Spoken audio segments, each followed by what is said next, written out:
মিথ্যা কথা বলা কোথাও কিন্তু জায়েজ নাই। মিথ্যা কথা বলা ইসলামে জঘন্য অপরাধ। কিন্তু স্বামী স্ত্রী পরস্পরের সাথে প্রশংসামূলক, যেটাকে সহজ বাংলায় পাম্পট্টি বললাম, এই পাম্পট্টিমূলক বা প্রশংসামূলক মিথ্যা কথা বলা জায়েজ আছে। কিরকম? আবার এটা যাইয়া এখন থেকে বাজার থেকে 500 টাকার কাপড় নিয়ে যায় বলেন 2000 টাকা দিয়ে কিনছি, এটা কিন্তু জায়েজ নাই। কেন জায়েজ নাই?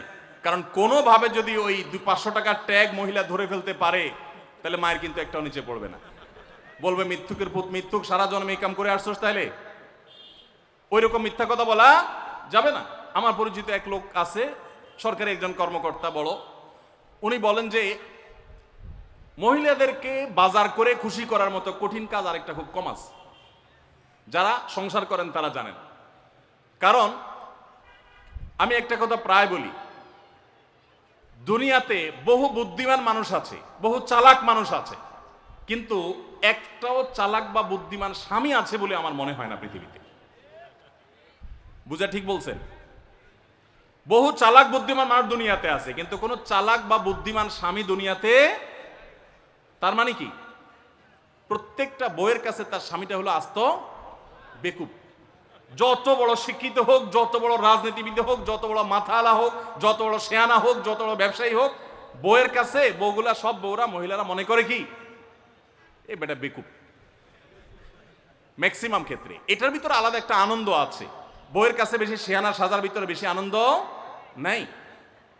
পরিবারের কাছে বেশি শেয়ানামি করতে হয় না, সেখানে বোকা সাজার ভিতরে একটা আনন্দ আছে। যাই হোক, তো ওই যে ভদ্রলোকের কথা বলছিলাম, বাজারের কথা বলছিলাম, যে বাজার করে মহিলাদের খুশি করা খুব কঠিন। আপনি গোশত কিনেন, মাছ কিনেন, যাই কিনেন, তারা খুব কমই সন্তুষ্ট থাকে বেশিরভাগ ক্ষেত্রে। সব মেয়েদের কথা বলছি না। কেন সন্তুষ্ট থাকে না? কারণ তারা আশা করে আরো কম দামে কিনবেন, আরো কম দামে কিনবেন। আপনি জিতে গেলে তারা খুশি, হেরে গেলে আপনারা বকা দিবে সে। তো এক সরকারি কর্মকর্তা, বড় কর্মকর্তা, আমাকে বলতেছিলেন যে দেখেন, আমি সারা জীবন বাজার করি আর বইয়ের বকা শুনি। আমি চলে যাওয়ার পর আমার অফিসের একজন কেরানি আছে, তাকে দায়িত্ব দিছি বাজার টাজার করার জন্য। এই লোক বাজার করার পর আমার বউ বিরাট খুশি, বলে যে তার নাম ধরে বলতেছে, অমুক বাজার করলে প্রতিদিন ঠিক মতো বাজার করে, দাম দোষ ঠিকঠাক থাকে, মাপজোপ সব ঠিকঠাক থাকে, তোমারে প্রতিদিন ধরায় দেয় দোকানদার, কমায় দেয়। 2 কেজির গোশত আমার কাছে মনে হয় 1.5 কেজি দিছে, ওজন কম দিছে মনে হয়, নজরে উঠে না। তো লোকটা বলেছে আমার খুব সন্দেহ হলো, একই দোকান থেকে আমিও আনি, সেও আনে, আর আমার তো ঠকানোর কথা না, পরিচিত দোকানদার। তাহলে মহিলা এই কথা বললো, তার ব্যাপারে কাহিনীটা কি? তারা ডেকে বলছে, বলো তো কাহিনী কি, সিক্রেটটা কি? তো লোকটা বলতেছে যে স্যার, সত্য বলতে কি, আমি গোশত 3 কেজি কিনলে ম্যাডামকে বলতাম 2 কেজি, 1000 টাকা কিনলে ম্যাডামরে বলতাম 500 টাকা। টাকা তো আপনি দিবেন, আপনার সাথে বোঝাপড়া হবে, কিন্তু আমি জানি বাসায় এটা বললে বউরা খুশি থাকে। তো এই জন্য আমি একটু কমায় কমায় বলি দাম, আর জিনিস কমায় কমায় বলি। তখন সে প্রতিদিন 2 কেজি মাংস যেটা দেখে আপনি আনেন, আজকে দেখে যে সে 1 কেজি মাংস ওই পরিমাণ, তখন সে তো খুশি হবেই স্যার। তখন ওই লোকটা বলতেছে দেখেন, সে এইটা করে আমার গোটা সংসারে আগুন ধরায় দিচ্ছে। তো এইভাবে মিথ্যা কথা বলা কিন্তু জায়েজ নাই। কোন মিথ্যা কথা বলা জায়েজ আছে? ধরেন আপনি আপনার বউরে বললেন, দেখো তুমি চাঁদের চাইতেও সুন্দর। কিসের চাইতে সুন্দর? ভাই চাঁদের চাইতে উজ্জ্বল মানুষ হয় সম্ভব? ডাহা মিথ্যা কথা না? কিন্তু এই মিথ্যা কথা বলা কি আছে? জায়েজ আছে।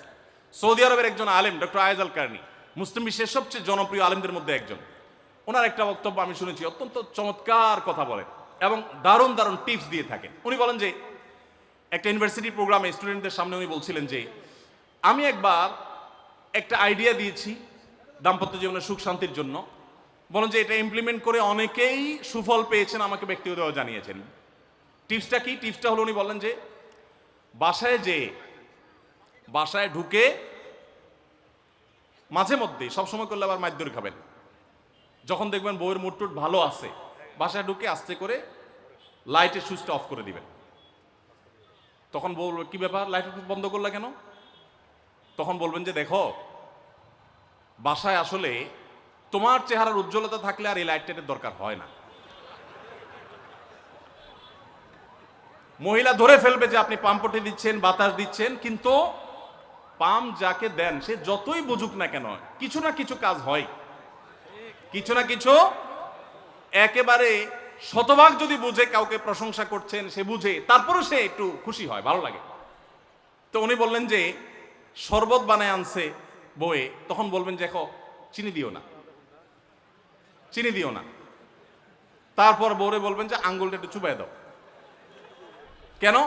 কারণ তুমি আঙ্গুলটা চুবাই দিলে ওটা চিনি চাইতে বেশি মিষ্টি লাগে। এই যে কথাগুলো, এই কথাগুলো আসলে সত্য কথা না তো।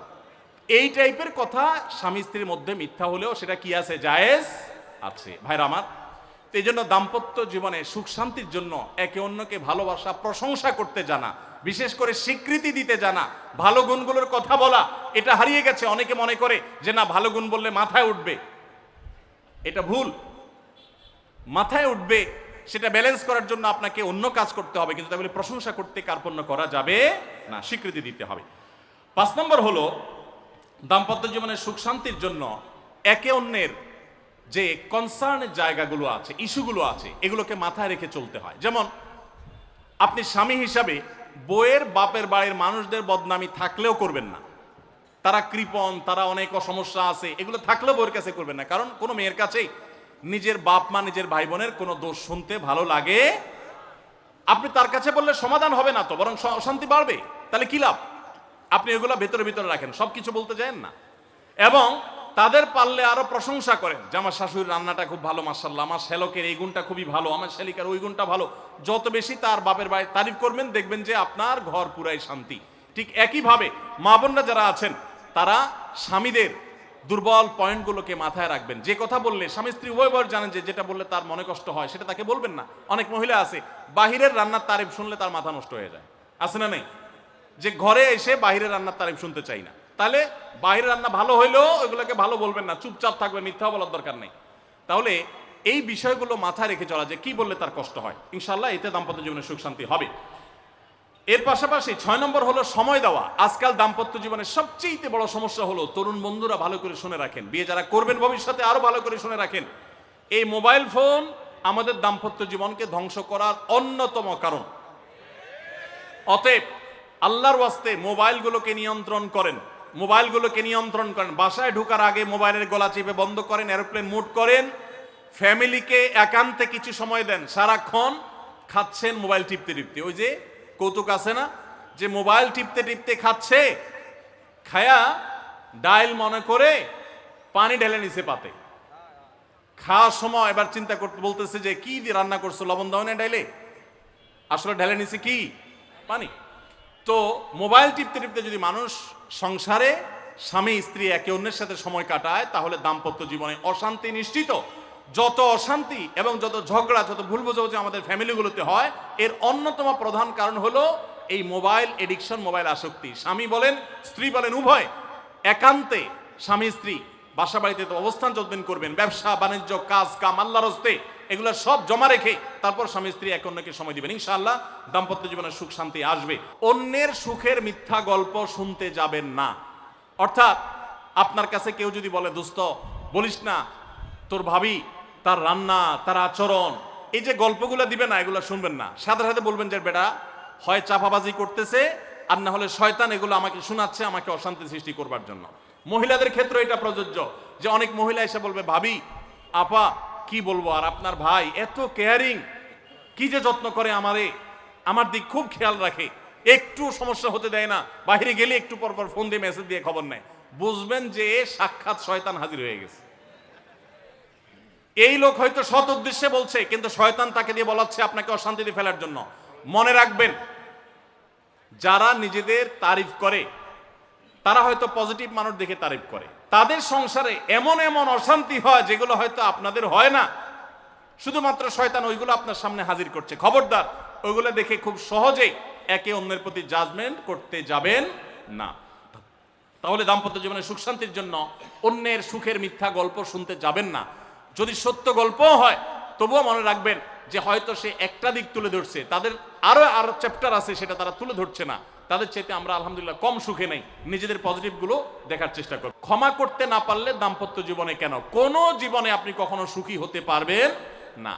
সবকিছুকে অনেক বড় করে দেখবেন না, অনেক কিছুকে ক্লোজ করবেন, ছোট করবেন। এবং মনে রাখবেন আল্লাহ তাআলা ক্ষমাশীলকে ভালোবাসেন। কোরআনে আল্লাহ তাআলা একাধিক জায়গা বলেছেন যারা ক্ষমা করে আল্লাহ তাদেরকে ভালোবাসেন। আপনি যদি বলেন যে কতবার ক্ষমা করব, যতবার আপনি আল্লাহর কাছে ক্ষমা আশা করেন, আপনি আপনার স্ত্রীকে, আপনি আপনার স্বামীকে, আপনার জীবন সঙ্গীকে, যে কোনো মানুষকে ততবার ক্ষমা করবেন। আপনি জীবনে একই পাপ কতবার করেন, আল্লাহ মাফ করবেন আশা করেন না?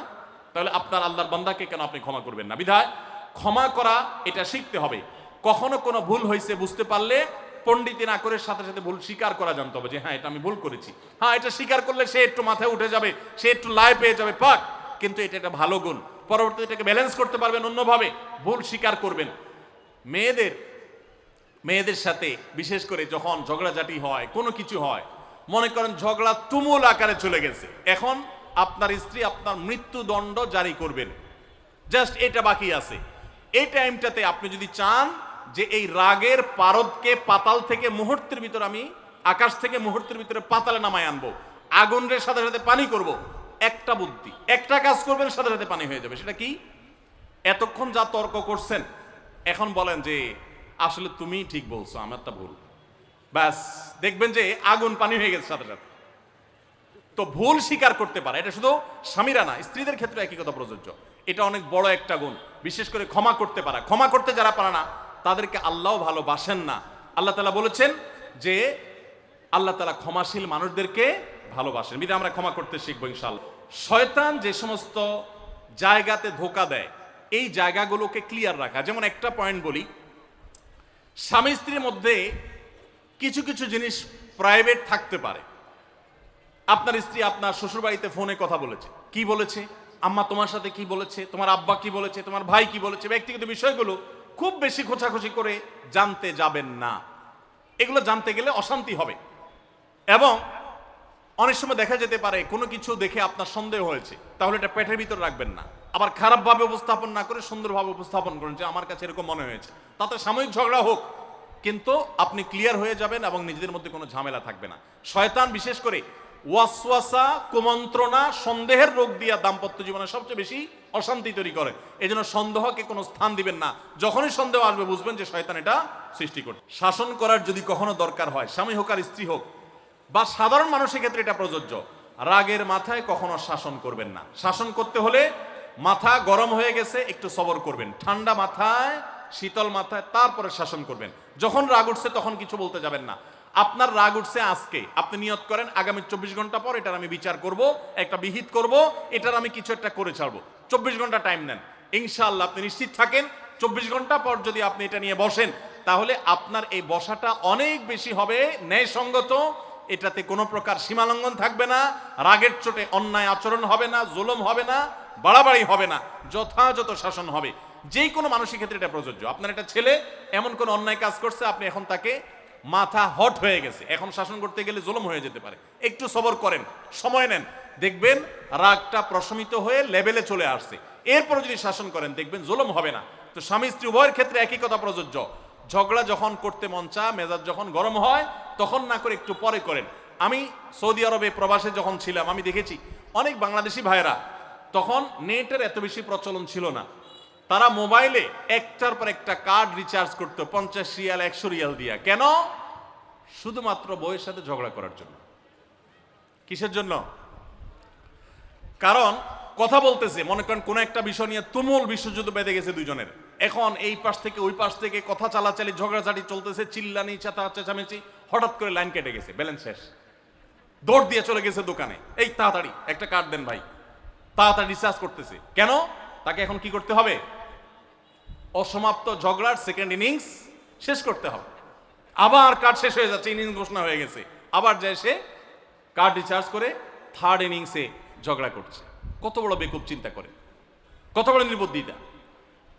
এই ঝগড়াটা স্বামী স্ত্রী দুই জায়গায় থাকেন, ফোনে যদি ঝগড়া হয়, আমি বুদ্ধি দেই যে ফোনটা যখনই দেখলেন যে ঝগড়া শুরু হয়ে গেছে, তখন সাথে সাথে মোবাইলটা অফ করে ফেলান।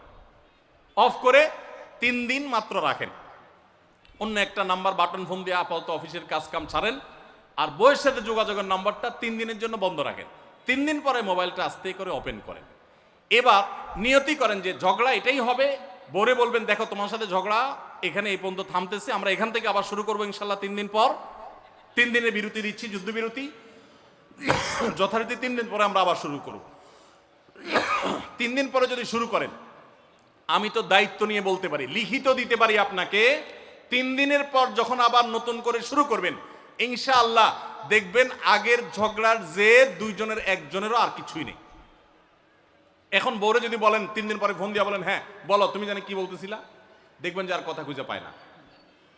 আর আপনিও যদি বলেন যে হ্যাঁ আমি জানি কি বলতেছিলাম, দেখবেন এখন ঝগড়া করে জুত পাবেন না, গিয়ার একেবারে নরমালে চলে আসছে। এই জন্য ভাইরা, রাগ যখন হয় ওই টাইমটাতে ঝগড়াঝাটি করতে হয় না। তাহলে সেক্ষেত্রে দাম্পত্য জীবনে অশান্তি থেকে অনেকখানি বাঁচা যায়। যে ঠিক আছে আমরা ঝগড়া করব, এ বিষয়ে নিয়ে আমরা এখন কথা বলবো না, কালকে কথা বলবো, একটু অপেক্ষা করেন, উভয়ের জন্য সেখানে কল্যাণ থাকবে। আল্লাহ তাআলা আমাদের সবাইকে এসব বিষয়গুলোকে দেখে মেনে চলার তৌফিক দান করুন।